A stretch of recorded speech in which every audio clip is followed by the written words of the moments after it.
This week at the Democratic National Convention, Vice President Kamala Harris will formally accept her party's nomination for president. Rob Costa reports. Chicago. Perhaps no city has been more connected with the Democratic Party. In 1968, at the height of the Vietnam War, the city hosted the Democratic Convention.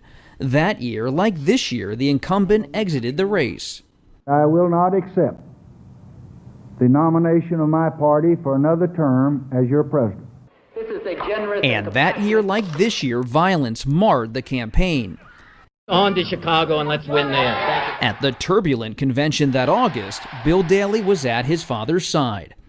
What was it like, though, to be inside the cauldron when it's boiling over? It was crazy. Outside the convention hall, there were bloody confrontations between police and anti-war protesters, putting Mayor Daley in the spotlight. You ever have any regrets years later about how that all played out in '68? If he did, he didn't express them. Look at it, he didn't like it. He didn't like what happened. You know, he didn't like the rap to Chicago. But you know what? He didn't look back. This week, there are planned protests of the Biden-Harris administration's handling of Israel's war with Hamas.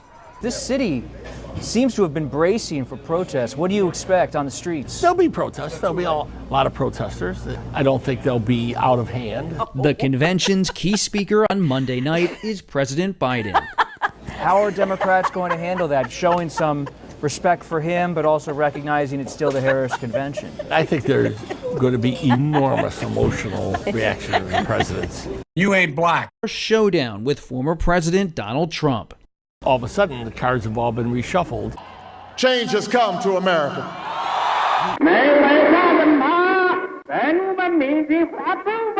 For Harris, there might be a balancing act. She is at once new to many Americans, but already in power. But she is an incumbent vice president. Look at that artist, Shepard Fairey, who did the Obama Hope painting years ago. He just came out with a new one with Harris, Forward. A lot of Democrats are really giddy right now about the poll numbers. They feel good about Vice President Harris. If you offered a word of caution to them, what would you say? 90 days is a long time. 90 days in politics is a lifetime. They use COVID to cheat. I don't make money from China. You do. I don't make money from Ukraine. You do. I don't make money from Russia. You made $3.5 million, Joe, and your son gave you. They even have a statement that we have to give 10% to the big man. You're the big man, I think. I don't know, maybe you're not, but you're the big man, I think. Your son said we have to give 10% to the big man. Joe, what's that all about? It's terrible.